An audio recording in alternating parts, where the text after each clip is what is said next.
Oke, hai teman-teman, selamat sore, terima kasih sudah datang di webinar kami hari ini.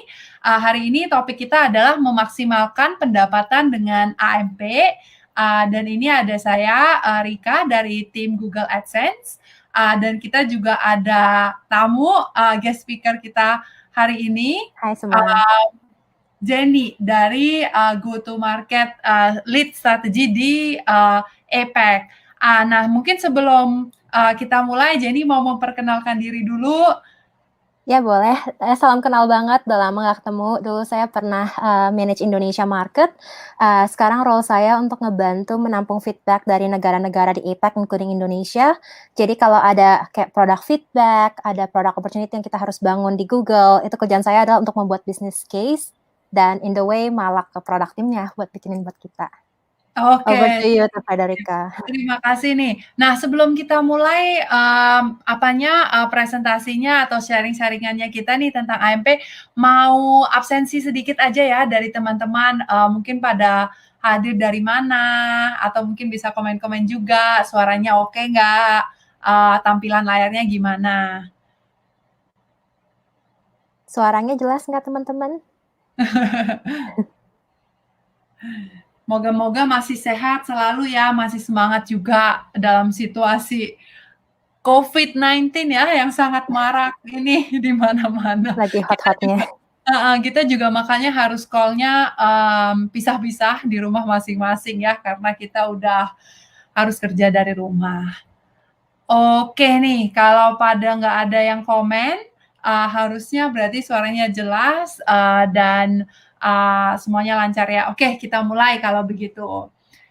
Nah, pertama-tama terima kasih banget ya untuk Jenny, nanti banyak banget pertanyaannya ini bakal langsung dijawab oleh, Jenny sebagai bisa dibilang spesialis kita lah ya untuk di AMP ini. Terima kasih banget udah mau join webinar kita hari ini.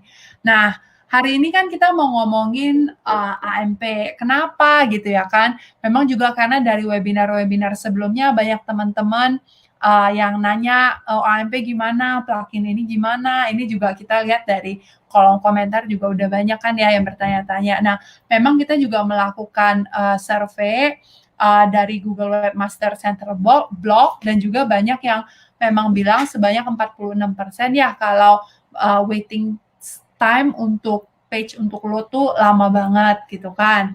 Dan karena itu juga kita juga lihat kalau semakin lama waiting time, bounce rate juga semakin tinggi seperti yang bisa dilihat dari case study kita ini.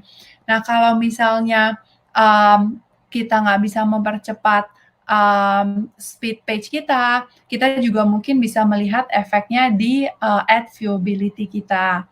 Nah, ini di sini surveinya juga ditulis kalau kita load time-nya kurang 1 detik aja, kita bahkan bisa menaikkan viewability sebanyak 1-2%. Nah, ini kan bagus sekali gitu ya. Selain viewability, apalagi nih yang bisa kita lihat dampak positifnya dari load time yang makin cepat, yaitu kita bisa lihat dampaknya juga di eCPM.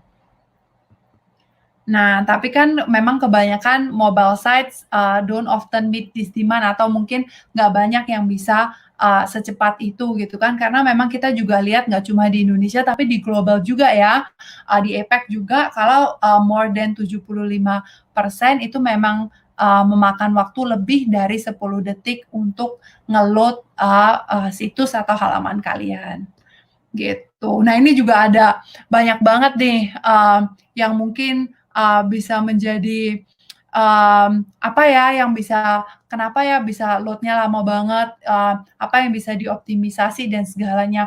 Nah, ini kan sebenarnya kalau kita mau ngoptimisasi sebanyak ini mungkin nanti pecah kepalanya ya.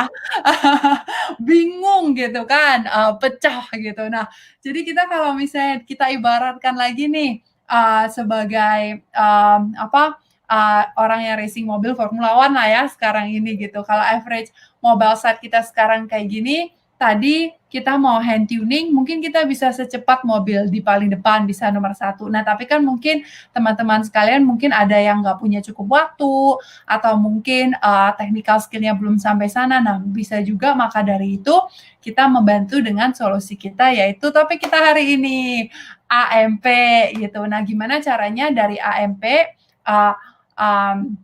kita bisa ngebantu teman-teman untuk page speed-nya, sehingga kita juga bisa melihat kenaikan di viewability, di CPM. Nanti juga dari teman-teman banyak yang sudah masuk pertanyaannya, kita juga akan sharing. Mungkin tadi aku juga lihat ada beberapa yang nanya, gimana nih, kok udah pasang AMP katanya lebih cepat, CPM lebih bagus dan segalanya, kok saya nggak melihat hasil revenue atau dampak pendapatan ya daripada pengalihan dari non AMP ke AMP. Nah, nanti kita semua kita akan mencoba membahas itu satu-satu. Dan kalau ada pertanyaan lainnya juga silakan ditaruh di kolom komentar. Nanti kalau memang kita ada waktu di akhir, kita akan share, kita akan jawab. Kalaupun nggak ada waktu misalnya, tapi pertanyaannya relevan kepada pertanyaan yang sudah masuk kemarin dan kita udah pilih topik-topiknya, kita juga akan coba bantu jawab.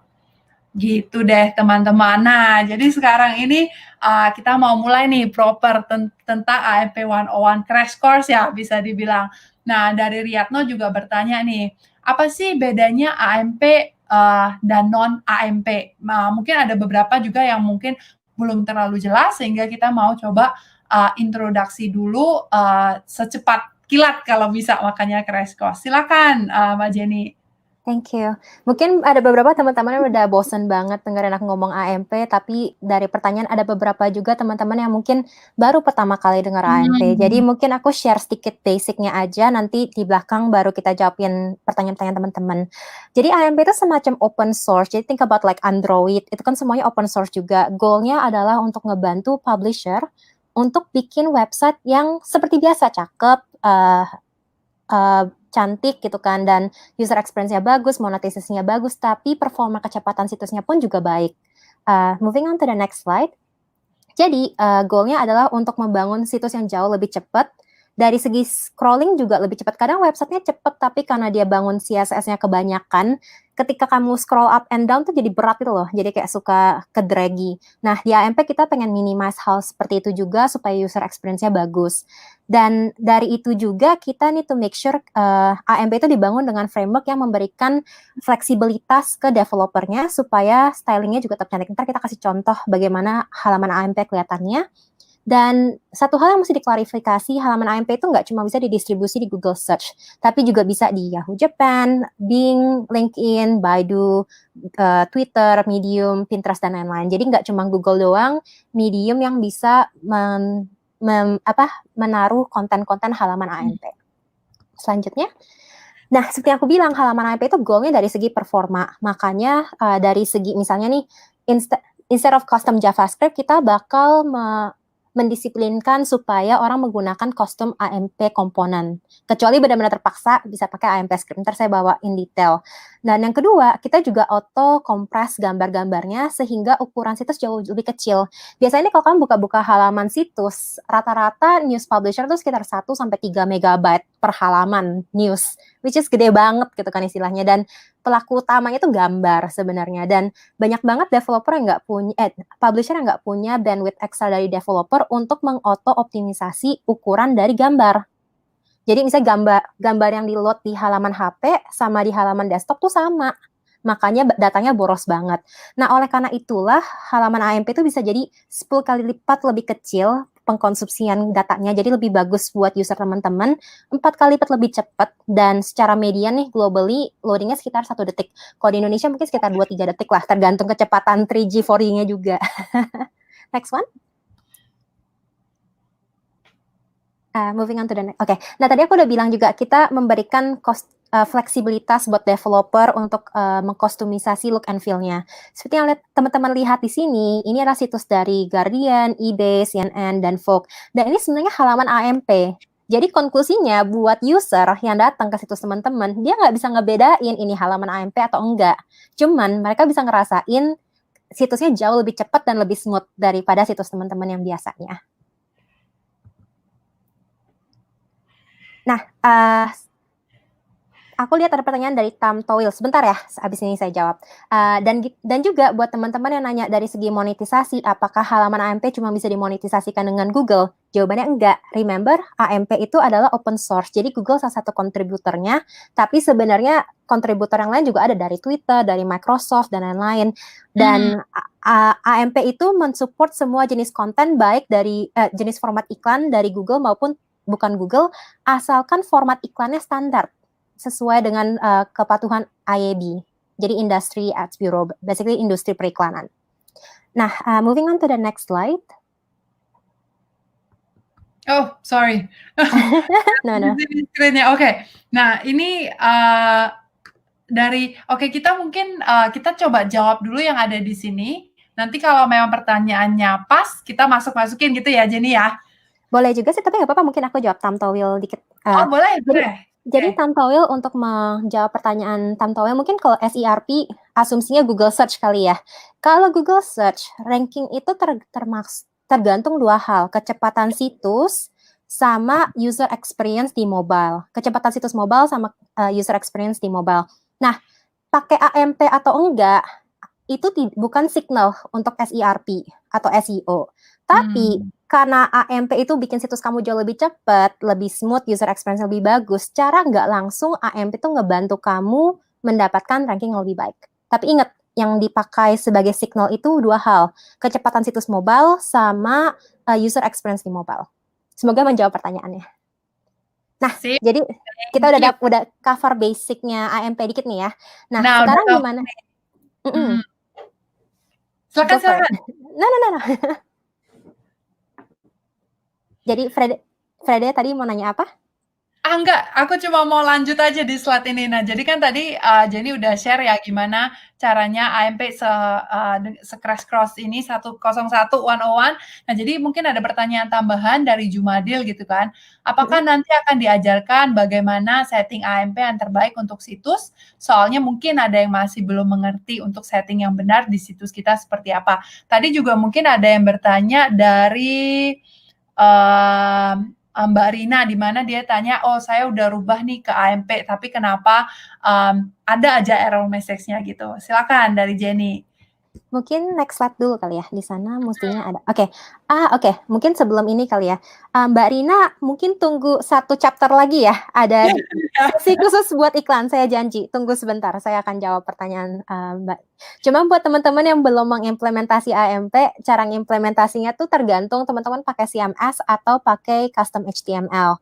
Kalau CMS user, ada beberapa CMS yang udah officially nge-support AMP, contohnya WordPress, Squarespace, Drupal, dan lain-lain. Nah, kalau teman-teman menggunakan CMS seperti itu, tinggal cari plugin aja di CMS masing-masing.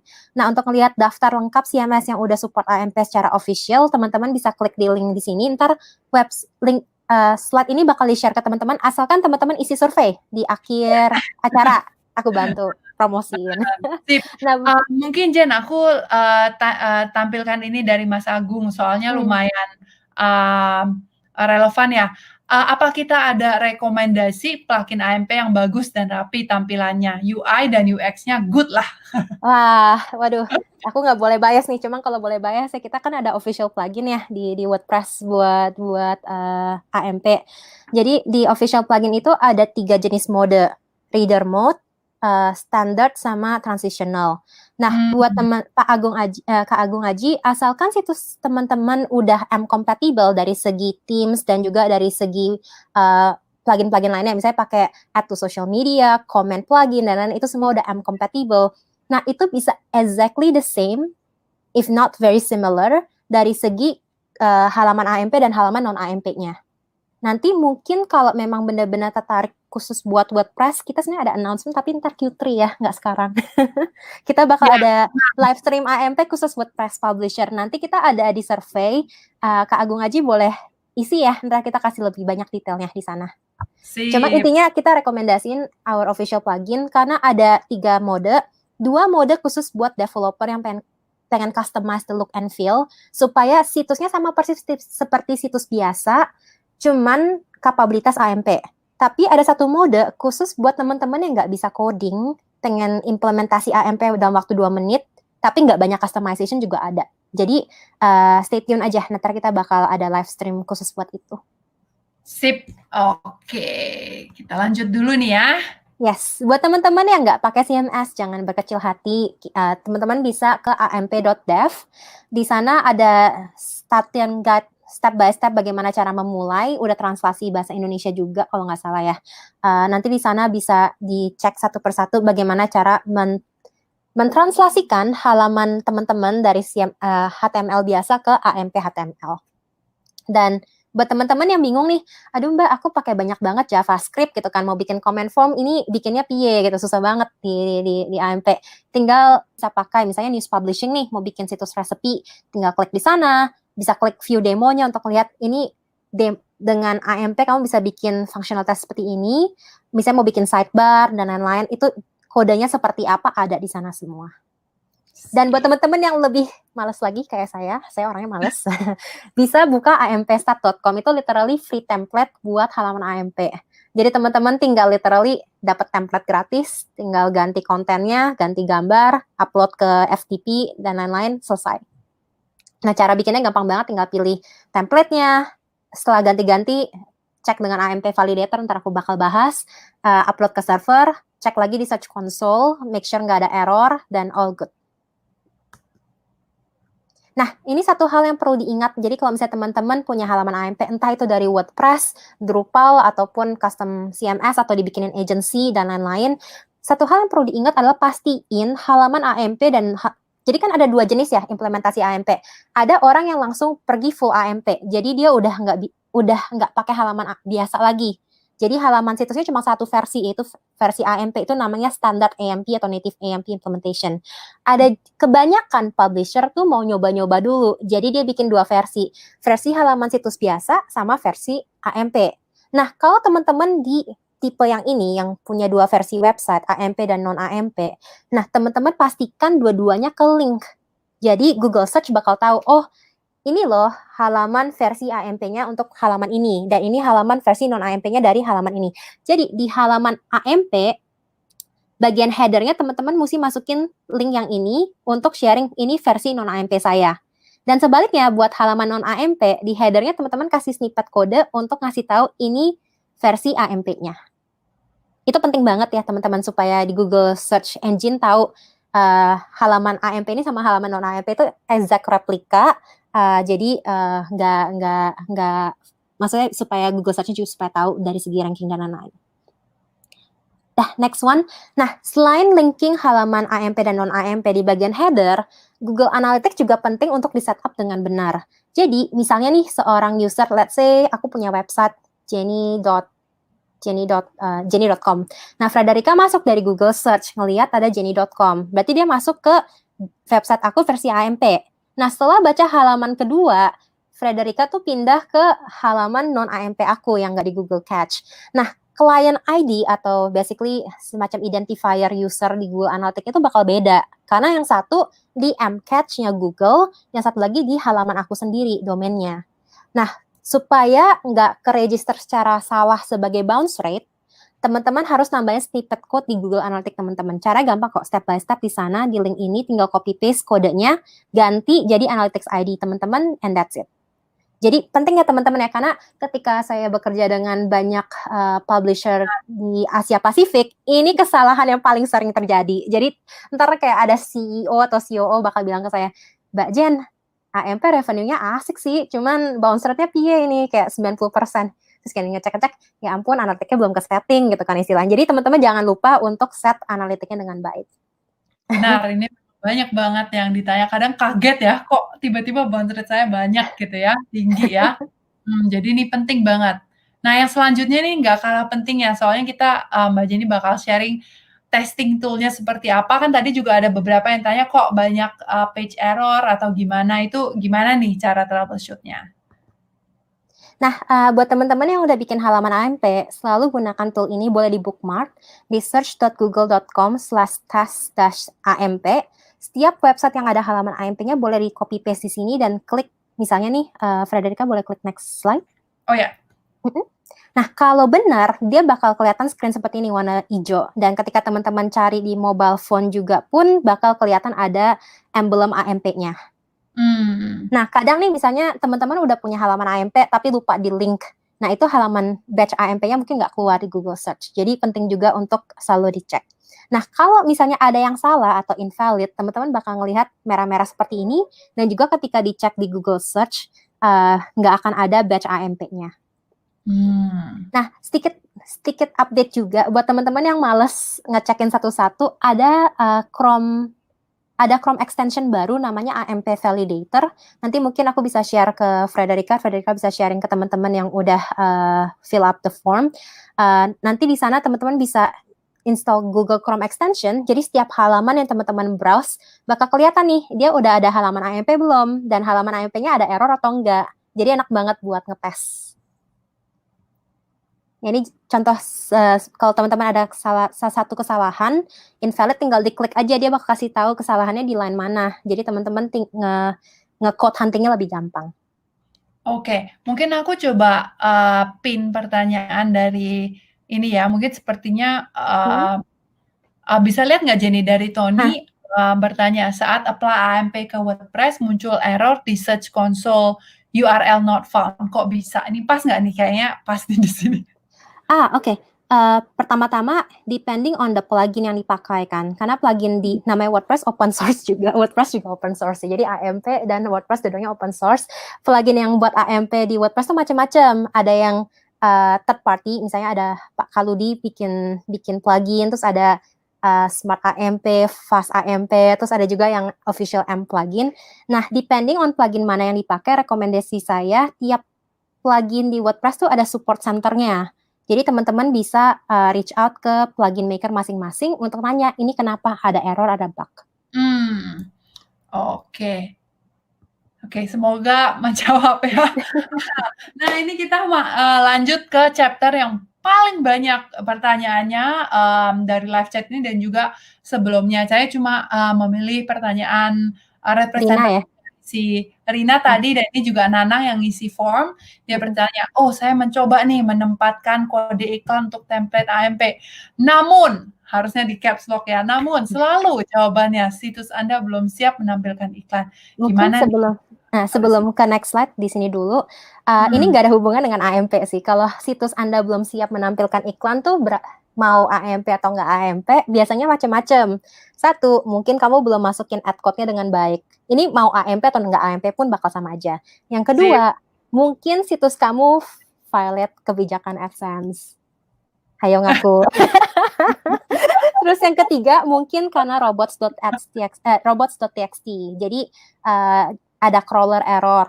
Make sure ntar cek aja bagaimana cara resolve robots.txt. Kalau teman-teman kontennya taruh di belakang login page, tinggal make sure set up login buat robot.txt-nya, robot crawlernya buat nge-crawl lah basically. Jadi ini nggak khusus buat AMP, ini juga khusus untuk semua iklan AdSense in general. Sip, oke. Dan mungkin bisa pin pertanyaannya Rina dulu yang iklan Google. Oke. Tadi Rina ada nanya, iklan Google AdSense tidak muncul setelah pindah ke AMP. Nah, ini again tergantung, ada banyak reason kenapa ini nggak muncul. Cuma reason pertama could be again robots.txt. Jadi nggak ada hubungan dengan AMP crawlernya. Kedua, mungkin ads.txt-nya implementasinya salah. Itu juga possible.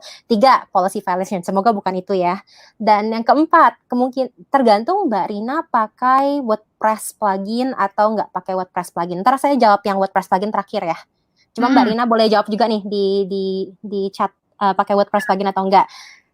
Kesalahan yang paling sering terjadi, regardless pakai WordPress atau enggak, adalah pakai ad code yang salah. Jadi kita recently ngupdate, nggak recently juga sih, beberapa bulan yang lalu kita ngupdate AdSense front end. Jadi lebih gampang buat teman-teman mendapatkan ad code-nya AdSense. Teman-teman tinggal klik di homepage, tinggal klik Ads Overview by Ad Unit. So next slide. Tinggal scroll ke bawah di bagian Get Code, next lagi. Nah, jangan lupa ada tab sebelah kanan yang AMP. Nah, jadi kalau mau masukin kode iklan di halaman AMP, pakai kode yang ini, jangan pakai yang HTML biasa. Nah, bedanya halaman AMP sama halaman non-AMP itu butuh 2 jenis kode. Satu, kodenya di copy paste di bagian header, yang kebanyakan banyak yang lupa. Jadi pada copy paste-nya di body doang. Soalnya kalau non AMP kan tinggal copy paste di body nih. Kalau di AMP perlu copy paste line of code di header juga yang bagian atas. Nah, itu salah satu yang paling sering terjadi sih. Jadi iklannya nggak muncul. Yang kedua, kemungkinan nih banyak juga publisher yang menggunakan WordPress plugin. WordPress pluginnya bisa macam-macam. Ada banyak jenis WordPress plugin. Nah, perlu diketahuin plugin kamu tuh plugin yang auto sanitize kamu punya styling atau enggak. Jadi banyak banget publisher yang misalnya taruh ad code tuh di bagian template. Misalnya auto ads di bagian template. Nah, kalau dia pas pakai pluginnya yang nge-auto sanitize kontennya dia, jadi cuma ngambil konten ke template AMP-nya dia, yang terjadi adalah iklan AdSense Auto Ads yang ditaruh di template tuh nggak kebawa ke template AMP-nya. Jadi solusinya adalah menggunakan plugin iklan yang bisa memunculkan iklan di template tersebut. Entar terlalu detail, entar mungkin di sesi yang WordPress kita bisa bahas lebih lanjut lagi dengan gambar kali ya, biar lebih enak. Cuma intinya kalau pakai WordPress, cek plugin kamu tuh jenisnya seperti apa. Apakah dia ngambil, kamu taruh iklannya di mana? Kamu taruh iklannya di template atau menggunakan plugin pihak ketiga. Kalau menggunakan plugin pihak ketiganya nge-support buat AMP atau enggak, kode iklannya udah benar atau enggak. Kalau kamu taruh iklan lewat template, nah itu yang sedikit tricky karena banyak third party plugin yang main convert, ngambil konten doang, taruh iklannya nggak ditransfer. Sip. Nah, ya ini common mistake yang tadi aku bilang. Jadi lupa salah copy paste taruh kode iklan yang biasa yang HTTPS bukan yang di AMP tab. Jadi jenis iklannya beda, satu pakai JavaScript, satu enggak. Jadi pastikan teman-teman copy paste jenis kode iklan yang benar. Oke, ini tadi ada dari Nanang yang bilang kayak kode iklannya nggak kebaca. Nggak apa-apa Mas Nanang, ini kode iklannya bisa di-generate dari AdSense ya. Ini tadi ada ininya dari overview, add unit, scroll ke bawah di sini, terus habis itu di AMP. Nah, jadi bisa dari AdSense-nya sendiri. Nanti kalau isi feedback form kita send ininya. Lagi pula Nanang pengamati ntar ngetekin satu-satu, mendingan copy paste aja dari AdSense front end. Benar, tinggal ikutin aja tadi step-stepnya, harusnya langsung dapat nemu ya. Oke, kata Tadi ada pertanyaan lagi sekalian dari Tony kali ya, kalau pakai AMP apa AdSense ad unitnya harus diganti? Nggak harus sih sebenarnya. Sekarang kita reportingnya udah jauh lebih canggih, jadi Kak Tony tinggal again ke halaman yang tadi, klik bagian kode, tapi instead generate kode yang biasa di HTTPS, ke tab yang satu lagi, ke tab AMP-nya. Nanti di sana Kak Tony bisa ngambil kode iklan khusus untuk halaman AMP. Jadi ad unitnya bisa sama, tapi kodenya aja yang beda. Oke. Oh, sorry. Aku coba lihat lagi ada yang pas nggak ya? Apakah saya pakai Oke, ada yang beberapa yang nanya tentang blogger, nanti di bawah kita ada menjawab. Sorry, aku harus unpin Tony. Oke. Nah, ini tadi lanjut, tadi kan kita udah tahu gimana cara mengenerate iklannya ya, di AdSense, step-stepnya nanti kalau kalian jawab share feedback form, kita akan share deck ini. Nah, kalau memaksimalkan revenue di AMP seperti apa? Karena banyak juga yang bertanya, ini aku cuma memakai beberapa, misalnya saya setup AMP, pendapatan saya kok menurun, ini apakah karena AMP atau karena memang momennya lagi turun. Ada juga Burhan bertanya bagaimana menyiasati agar pendapatan tidak turun ketika menggunakan AMP dari awal install sampai seterusnya. Nah, kita mencoba menjawab ya. Silakan Jenny. Mungkin sebelum kita boleh dari sini. Jadi ada dua hal yang perlu diingat. Pertama, pastikan implementasi iklan dari segi format, jumlah iklan, layout penempatan iklan itu semuanya sama di AMP dengan halaman non-AMP teman-teman. Dan yang kedua, dari segi traffic. Jadi kadang tuh common mistake adalah orang bilang, oh aku udah implementasi AMP di halaman ABC gitu kan istilahnya. Tapi mereka memiliki dua versi halaman AMP sama halaman non-AMP. Nah, pertama, yang halaman non-AMP itu yang artikelnya paling aktif, yang paling banyak visitor malah belum ada versi AMP-nya. Dan yang kedua, mungkin mereka juga nggak mendrive traffic ke halaman AMP secara proaktif. Jadi nanti kita ada case study-nya juga dari Kompas Gramedia sama Jargon juga, top publisher di India. Ntar mungkin aku bisa deep dive lebih dalam. Cuma mau menjawab pertanyaan dari tadi Faiz ya, yang sebelumnya di belakang. Yang ini, Farizal? Is it this one? Oh, bukan Farizal. bukan. Farizal udah aku balas ya. Cuma sebelumnya di slide selanjutnya sebelumnya. Oke, sorry. Nggak apa-apa.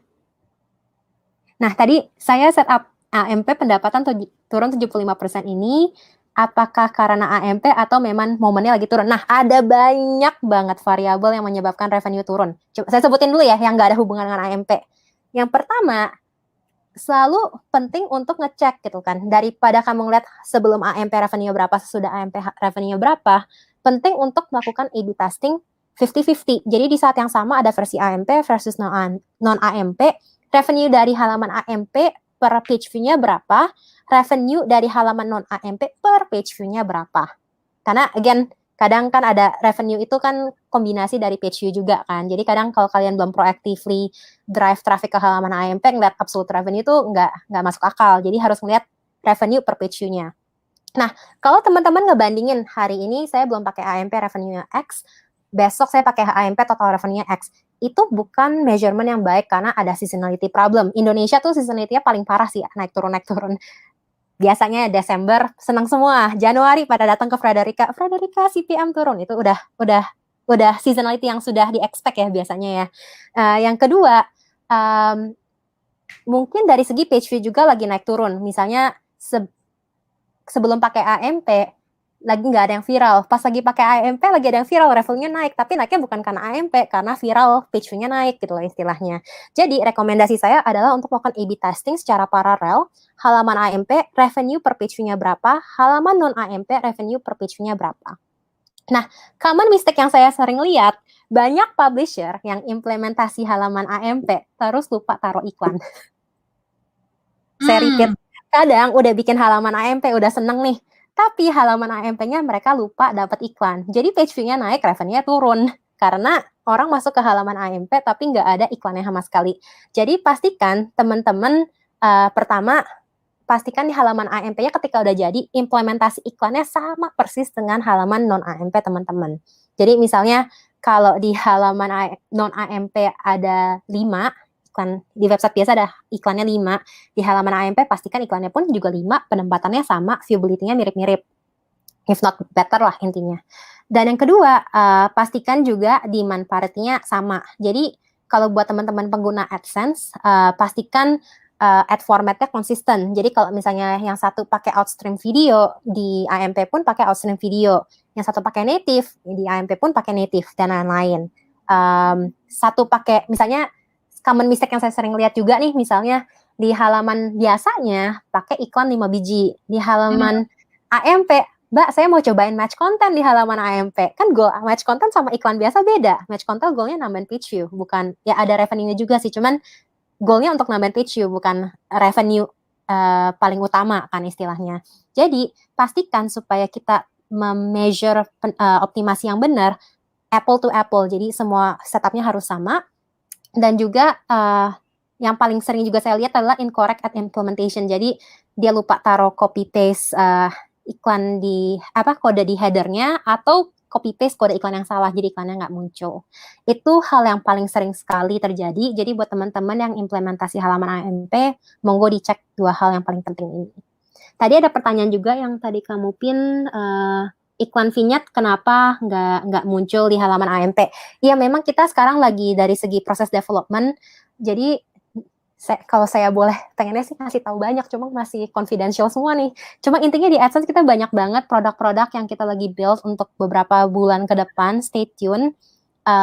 Cuma kan namanya kita banyak banget apa yang kita bangun, engineering-nya cuma sedikit, nggak sedikit sih, banyak juga, cuman project-nya juga banyak gitu kan istilahnya. Jadi it's all about prioritization kan. Saat ini vignette revenue distribution-nya itu lumayan cukup, tapi ada banyak opportunity yang bisa memberikan revenue teman-teman lebih banyak lagi yang kita lagi prioritasiin. Jadi stay tune aja, bukannya kita nggak pengen, cuma it's a matter of prioritization sih saat ini. Tadi juga dari Jenny kan ada sharing ya untuk yang kayak reporting itu gimana.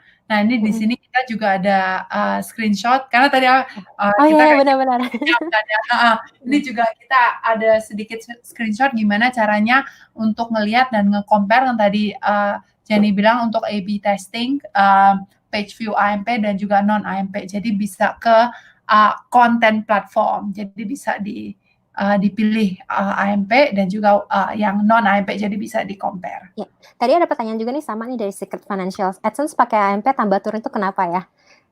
Again, teman-teman mau ngecek dulu salah implementasi atau enggak. Dari experience saya 4 tahun ngejaga market Indonesia dan kerja dengan top publisher, ketika dioptimasi dan di-setup dengan benar, most of the time, if not all the time sih ya sebenarnya, all the time sih, cuma nggak enak juga ngomong all the time, ya most of the time deh. Publisher tuh revenue uplift-nya lumayan besar sih. Teman-teman bisa tanya, mungkin next time ada Google Forward Press Publisher event, kalau udah nggak ada coronavirus, ketemu dengan top publisher lainnya, bisa nanya-nanya, udah pakai AMP ya? Revenue uplift-nya gimana? Tipsnya apa? Kok revenue saya jelek? Jadi teman-teman bisa dapat tips langsung dari teman-teman publisher lain, bukan dari kita. Nah, jadi again, saya rekomendasi jangan ngecek sebelum AMP berapa, sesudah AMP berapa, karena banyak fluktuasi dari segi seasonality, dari segi page view teman-teman, dan lain-lain. Yang mendingan in parallel halaman AMP versus non AMP, cek di screenshot ini nih, di reporting, klik content platform. Di sana teman-teman bakal ada breakdown. Jadi misalnya untuk desktop, AMP-nya berapa, webnya berapa. Web tuh website teman-teman yang biasanya. Mobile berapa. Di sana teman-teman bisa melihat revenue per page view itu page RPM atau at RPM. Jadi teman-teman bisa ngebandingin. Rekomendasi saya untuk selalu ngelihat page RPM. Itu revenue per page view lah intinya. Revenue per 1000 page view. Oke, sip. Nah, oh ya tadi aku udah bilang juga, asumsi kalau teman-teman nge-compare apple to apple, biasanya most of the time akan ada revenue uplift yang positif. Ini sebagai contoh, dulu banget saya kerja dengan rekan-rekan dari Baca Terus dan Mediskus. Jadi kangen, udah lama nggak ketemu publisher. Cuma intinya di sini dia eksperimen. Jadi halaman AMP sama non halaman AMP-nya implementasinya sama persis. Jadi iklan yang pertama di mana, iklan kedua di mana, gitu kan istilahnya. Nah, ketika di-compare unit yang pertama, uplift AMP-nya berapa gitu kan. Dari segi Baca Terus mungkin yang at unit pertama nggak ada uplift, sama aja, neutral revenue-nya. Cuma teman-teman bisa lihat dari revenue kedua, at unit ketiga, dan keempat, uplift revenue-nya bisa sampai 42% revenue per impression-nya. Nah, untuk Mediskus, dari at unit yang pertama, uplift-nya udah 17%. Di at unit yang ketiga, di at unit yang sama, dengan jumlah iklan yang sama, placement yang sama, RPM-nya 71% lebih tinggi. Nah, jadi rekomendasi saya adalah untuk melakukan tes, selalu cek apple to apple, placement dan layout iklannya harus sama, cek RPM masing-masing at unit placement. Dan kalau nggak mau pusing ya, ini terlalu ribet misalnya, cek aja page RPM-nya, lebih tinggi atau enggak. Kalau page RPM-nya lebih rendah, kemungkinan ada yang salah setup. Semoga menjawab ya. Next one. Next one nih, ini kita lebih, ini ada di publish juga ya, di blog AMP bener ya? Iya, di amp.dev, benar sekali. Nah, ini kita ada official case study. Aku bangga banget karena semakin banyak publisher Indonesia, semakin bangga lah, maklum orang Indo. Ini case study dari Kompas Gramedia. Jadi Kompas Gramedia tuh kasusnya gini, bukan kasus sih, dia udah mengimplementasi AMP ke 87% dari situsnya dia, halaman-halamannya dia. Namun, revenue-nya dia tuh nggak banyak. Kenapa? Next slide. Ketika kita ngecek, ternyata walaupun kamu udah ngekonversi semua halaman, 87% dari halaman jadi AMP, belum berarti trafiknya dari AMP. Jadi ternyata ketika punya usur, cuma 13% dari page view-nya dia tuh datang dari AMP, sisanya halaman non AMP. Dan juga dari segi ad request cuma 1,25%. Intinya berarti kalau trafiknya 13% dan ad requestnya cuma 1,25%, berarti jumlah iklannya lebih dikit daripada di halaman AMP daripada halaman non AMP. Jadi ada dua problem. Problem pertama adalah gimana caranya menambahkan trafik AMP. Yang kedua, bagaimana caranya ngeoptimasi iklan supaya apple to apple. Jadi setup iklan di halaman AMP sama dengan setup iklan di halaman yang bukan AMP, halaman biasanya. Nah, intinya setelah dia tips pertama adalah untuk ngecek di Google Analytics. Pastiin semua artikel atau halaman yang trafiknya besar itu sudah ke-convert ke halaman AMP. Buat yang teman-teman yang pakai plugin di WordPress biasanya nggak usah pusing karena udah automatic convert semua artikel pages-nya. Cuma buat teman-teman yang punya in-house CMSs atau custom HTML, ini cara yang paling gampang sih, ngecek ke Google Analytics URL mana yang paling rame, pastikan udah convert ke AMP, dan subsequently untuk halaman-halaman yang baru, artikel-artikel baru untuk di-convert ke halaman AMP juga. Dan yang kedua, pastikan juga kita tahu user tuh transisinya dari mana. Misalnya nih, ada beberapa situs yang user retention-nya bagus banget. Jadi, ketika user masuk ke situs teman-teman, dia buka 5 atau 6 artikel sebelum dia bounce off. Nah, kalau memang performa iklan per halaman di AMP lebih besar, lebih baik buat teman-teman memiliki lebih banyak traffic AMP daripada nggak AMP dong, benar nggak? Nah, publisher ini satu yang mungkin bisa dikonsiderasi daripada ngedirect traffic dari halaman AMP ke non-AMP, teman-teman bisa ngekonsiderasi AMP to AMP. Jadi misalnya di bagian baca juganya atau recommended content semuanya di link ke halaman AMP lainnya daripada halaman non-AMP. Nah, dari segi optimasi iklan, pastikan again jumlah iklan di halaman AMP sama dengan jumlah iklan di halaman yang bukan AMP. Yang kedua, mereka juga notice ternyata belum ada format iklan native di AMP, makanya dia tambahin. Jadi demand parity ya, demand-nya harus sama. Dan yang ketiga, dia juga ngekonsiderasi format-format iklan seperti sticky ads dan flying carpet di halaman AMP. Mungkin ini lebih relevan buat teman-teman ketika teman-teman ada direct sales kali ya buat flying carpet, karena demand AdSense saat ini nggak, dan ad manager nggak support flying carpet. Next one. Tadi ada pertanyaan mungkin dari Rio. Boleh dipin pertanyaan dari Rio mungkin? Kalau untuk mobile langsung convert ke AMP semua, apakah itu bagus? Bagus kalau kita sudah yakin optimasinya sudah benar. Jadi sebenarnya gini sih, end goal-nya adalah kalau memang kalian sudah terbukti dari segi tracking properly, dari segi revenue, dari segi user experiences, semua setupnya udah benar, goal-nya adalah ya ngapain punya 2 versi situs, kenapa nggak full situsnya AMP aja, karena nggak pusing ya, nggak punya 2 versi, cuma punya 1 versi aja.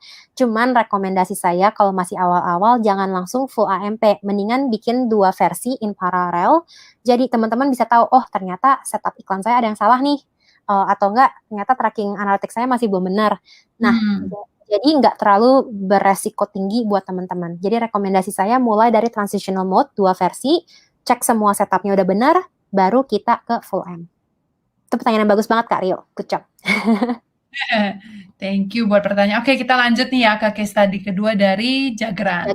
Ini juga case-nya sama sih. Jadi si Jagran ini dia salah satu publisher utama di India, sekitar 85 juta million active user atau gimana gitu. Kayak lumayan gede lah, one of the top. Jadi kayak kalau Kompas salah satu top publisher di Indo, Jagran tuh salah satu top publisher di India.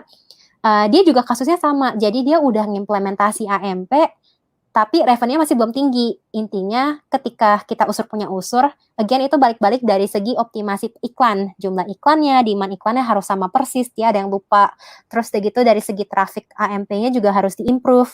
Jadi dia ada beberapa halaman AMP yang nggak valid ketika dia cek di Search Console, ada beberapa halaman top pages yang belum dia convert ke AMP ketika dia cek di Google Analytics. Setelah dia fix, dia juga nambahin M2M linkage, dia punya traffic naik dari 115%, jadi hampir lebih dari double, dan revenue-nya dia naik sampai 4,5 kali lipat. Jadi ini salah satu, dengan naikin traffic 115%, kamu bisa naikin revenue sampai 450%. Jadi salah satu success case banget dan highly recommended untuk dicontoh. Hampir 4 kali lipat ya berarti ya? Udah lebih, 4,5 kali. Ya? Ya. Nah, next one. Oke, ini sebenarnya hampir mirip ya tadi dengan pertanyaannya dari Kak Rio. Febri juga bertanya, apakah perlu untuk menjadikan semua halaman atau page pada blog menjadi AMP? Tadi kita udah, dari Jenny udah menjawab. Mungkin yang selanjutnya jika iya, apakah iklan perlu juga ditampilkan pada halaman homepage? Jadi, again, kasusnya adalah apple to apple. Kalau di homepage di halaman non-AMP ada iklan, di halaman AMP-nya pun harus ada iklan. benar. Oke, sip, ini tadi pas banget dari pertanyaan Hmm. Rio. Nah nih, banyak Ada dari banyak banget nih. komen, Hmm. banyak juga dari, respons, form yang sebelum ini, yang bertanya seperti Kak Agus, bagaimana caranya memasang AMP, di Blogspot. Nah Nah, ini sebenarnya jadi silakan unfortunately, dari langsung. ya ini sudah menjadi feedback yang banyak banget aku dengar sebenarnya dari Indonesia. Dan sebenarnya aku butuh bantuan teman-teman sih. Jadi di Google itu kita selalu banyak banget yang mau kita kerjain, tapi engineering-nya tuh terbatas. Kita kan bikin produk juga need to make sure produk yang kita bikin bagus, nge-test dan segala macam. Dan itu butuh a lot of engineering effort. Nah, boleh nggak teman-teman isi survey form ini di bit.ly/survey publisher. Di sini kalau teman-teman pakai Blogspot, mohon diisi. Jadi kita bisa ngedata berapa sih jumlah publisher Indonesia yang menggunakan Blogspot. Goal dari sini adalah kalau memang teman-teman publisher di Indonesia pengen pakai Blogspot dan pengen implementasi AMP, kita bisa bikin sebagai business case buat ke product manager kita yang di Blogger. Of course, nggak cuma bisa ngandelin dari feedback di Indonesia, kita juga bakal melakukan hal yang sama untuk negara-negara yang lain. Nanti bakal kita consolidate, bikin a business case, dan kita coba propose ke product manager untuk Blogger sendiri. Dan juga mungkin kalau bisa ini kan mungkin yang live hanya beberapa, jadi mungkin kalau banyak juga dari teman-teman kalian gitu, misalnya komunitasnya mungkin ya, yang juga pakai Blogger dan ingin nyumbang ke business case yang mau kita build, silakan untuk di-share link dari survei form ini. Thank you ya teman-teman, ini berguna banget karena dulu waktu saya masih aktif di Indonesia juga banyak banget produk-produk feedback yang dari teman-teman. Mungkin teman-teman nggak ngelihat hasilnya dalam waktu 3 bulan, tapi Nah, berapa bulan kemudian, nggak berapa bulan sih, mungkin setengah tahun kemudian, setahun kemudian teman-teman mungkin bisa melihat, semoga. Sebagai contoh dulu ada yang kasih feedback auto ads, pengen punya kapabilitas untuk nge-scroll jumlah iklannya banyak atau dikit, itu akhirnya diwujudkan juga. Ada yang feedback match konten mau taruh iklan, itu sudah ada juga. Jadi feedback teman-teman tuh benar-benar kita pakai dengan serius, cuman mungkin butuh waktu buat kita ngumpulin feedback dari negara-negara lain juga. benar, jadi segala bentuk feedback kita sangat berterima kasih sekali. Jadi thank you in advance ya kepada teman-teman. Oke, ada pertanyaan lanjutan dari Zainal. Jadi Zainal bertanya, bagaimana nih cara memasang sticky ads di AMP WordPress? Again itu tergantung, jadi tergantung pakai WordPress tuh bisa macam-macam sih, bisa secara manual, kalau manual bisa pakai m.dev ini, tinggal copy paste kodenya. Cuma cara masukin kodenya bisa either dengan manual, jadi ganti di template, which aku nggak rekomen sih, karena tiap kali ganti template salah tweak dikit, layoutnya hancur. Kebanyakan buat teman-teman yang pakai WordPress biasanya lebih prefer untuk pakai plugin ya biasanya. Jadi tinggal cari add plugin, banyak banget, aku nggak boleh sebut merek sih ya, jadinya ya pokoknya banyak lah, tanya-tanya teman-teman di komunitas WordPress lainnya, biasanya pada udah tahu semua plugin yang mana aja yang bisa pakai, banyak juga yang udah support sticky ads. Oke. Mungkin ini aku coba pin ini ya, karena tadi kita lagi ngomongin tentang plugin, atau themes, ini ada dari Kak Rida ya, pengen pakai AMP tapi pas dicoba tidak support tampilannya, jadi tidak karuan padahal pakai themes WordPress yang premium. Masa harus ganti themes lagi? Iya, I feel your pain sih. Again, Iya. Kak Rida, tergantung jenis pluginnya, pakai plugin yang mana dan theme yang mana. Jadi sebagai contoh, mungkin aku kasih contoh yang M-Official plugin ya, karena aku taunya yang itu. Kalau yang third party, aku nggak berani ngomongin, karena ya pihak ketiga punya. Di official plugin sendiri ada 3 mode template kan. Transitional, standard itu yang menggunakan kalau situs teman-teman udah compatible, bakal sama persis. Tapi harus compatible. Dan ada juga yang reader mode yang auto sanitize. Nah, kemungkinan Kak Rida kalau misalnya pakai official plugin, mungkin temanya walaupun premium nggak M-compatible, kemungkinan. Nah, jadi karena nggak M-compatible antara dia menggunakan JavaScript kebanyakan atau CSS-nya kegendutan, CSS-nya kebanyakan gitu kan. Jadinya kepotong CSS-nya, jadi look and feel-nya juga berbeda. Rekomendasi saya untuk double check Kak Rida pakai plugin yang mana dan kalau di plugin tersebut ada template tertentu gitu kan. Template itu bagaimana cara jalannya. Dan yang kedua, tema teman-teman Kak Rida ini tuh udah M-compatible atau belum? Jika jawabannya udah, berarti bukan karena template-nya. mungkin karena plugin-plugin yang lain. Misalnya Kak Rida nambahin plugin add to social media dan add to social medianya banyak JavaScript. Itu bisa ngancurin template juga. Nah, rekomendasi saya kalau teman-teman pakai WordPress dan pengen nyoba ngecek apa aja sih plugin yang udah M compatible, caranya gampang banget, buka amp-wp.org. Mungkin nanti aku bakal share juga linknya ke Frederica. Sip. Itu adalah situs resmi untuk M Official Plugin WordPress, di mana kita nge-list down template mana aja yang udah M compatible, yang free, dan add to social media, SEO plugin, dan lain-lain yang udah M compatible yang mana aja. Jadi bisa langsung dipakai. Oke, langsung lanjut lagi. Kita juga hampir tinggal 10 menit lagi. Jadi kalau memang masih ada pertanyaan silakan karena kita udah ke last 2 questions yang kita prepare ya. Jadi dari Ahmad bertanya bagaimana nih cara memasang iklan manual untuk desktop dan iklan auto ads untuk AMP sekaligus. Sebenarnya kalau Oke. Kenapa? Enggak, maksudnya kalau ada dari Ahmadnya sendiri di sini mungkin bisa dielaborasi juga pertanyaannya. Takutnya kita salah understand. Cuma intinya gini, mau pakai, jadi gini, mau pakai manual ads atau auto ads, mau AMP atau enggak doesn't matter. Jadi malah sebenarnya kamu pakai manual ads, kita selalu rekomendasi pakai auto ads sih in the first place, mau AMP atau enggak. Jadi jawabannya adalah boleh sekaligus. Di desktop boleh implementasi AMP atau enggak. Jadi tergantung gimana kamu buat halaman AMP-nya. Kadang tuh ada orang yang punya website responsif. Jadi satu website buat desktop dan buat mobile. Ada juga situs yang ngebedain. Jadi halaman desktopnya URL misalnya jenny.com, halaman mobilenya m.jenny.com. Kalau tergantung teman-teman nge-AMP-in halaman yang mana dan jenis situs teman-teman kayak gimana, ntar bakal mempengaruhi versi AMP-nya di desktop. Jadi kalau misalnya teman-teman pakai situs responsif dan teman-teman bikin situs responsif ini AMP, makanya halaman AMP tersebut pun akan muncul di desktop juga. Bisa dipakai buat desktop juga.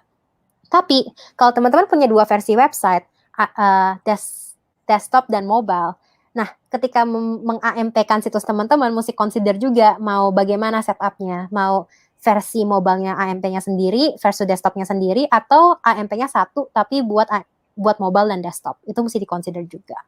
Nah, untuk menjawab gimana cara ngimplementasi AMP secara auto ads, teman-teman gampang banget tinggal ke front end AdSense, klik ads, klik overview. Nah, di sana tuh ada pertanyaan got an AMP site, tinggal diklik di sana.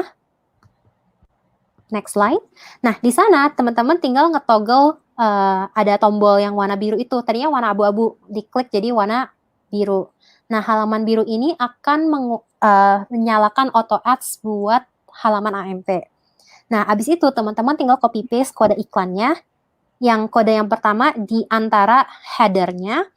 Yang kode yang kedua pastikan taruh setelah body. Bukan in between ya. Setelah tag body langsung masukin. Jadi kode iklannya kebaca lebih cepat dan auto ads-nya performanya lebih bagus.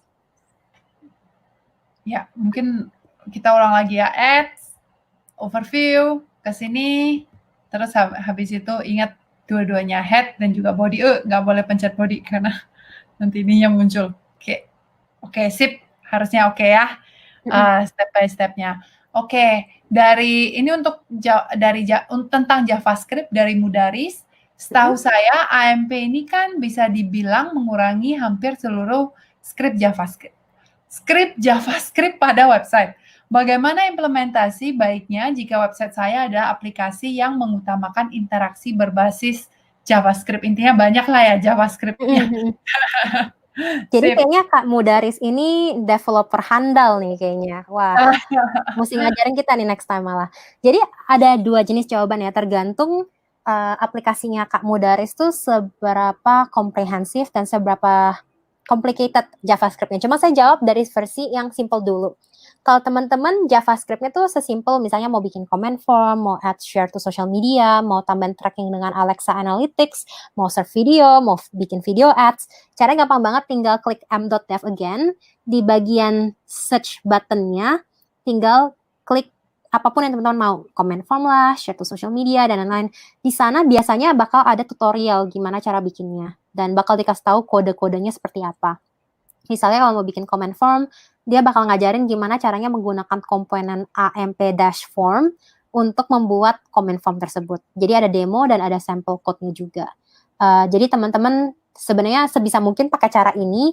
Kalau benar-benar nggak ketemu caranya dan itu terlalu unik, bisa mencoba cek komponen AMP Dascript. Ini adalah komponen di mana teman-teman bisa menggunakan custom JavaScript, tapi limit untuk beberapa kilobyte JavaScript-nya. Dan yang kedua, JavaScript-nya tuh harus di-trigger oleh user. Karena kita pengen make sure user tetap safe di AMP environment juga. Nah, kalau di mana teman-teman punya sebuah situs yang super kompleks, banyak API, banyak JavaScript, dan teman-teman juga in the first place berarti udah developer handal ya, jadi udah mungkin tingkatnya lebih tinggi lagi gitu kan. Tadi Frederica tuh udah kasih lihat gambar, Handtune tuh paling cepet ya istilahnya, dan AMP tuh lebih lambat sedikit daripada Handtune. Jadi ada dua opsi lain sebenarnya buat teman-teman. Teman-teman bisa either Handtune atau go PWA instead of AMP. Nah, sebagai gambaran gini, kalau Handtune sama PWA itu kayak bikin gourmet ramen, ramennya dibuat dari scratch, mie-nya harus dibikin dari awal. AMP tuh instant noodle. Jadi goalnya adalah untuk ngebantu teman-teman jauh lebih simple, karena nggak usah mikirin compress image buat 3G, 2G connection kayak gimana, semua otomatis di AMP. Kalau PWA ataupun juga Handtune, teman-teman bisa literally nge-customize lebih banyak lagi. JavaScript-nya juga lebih fleksibel.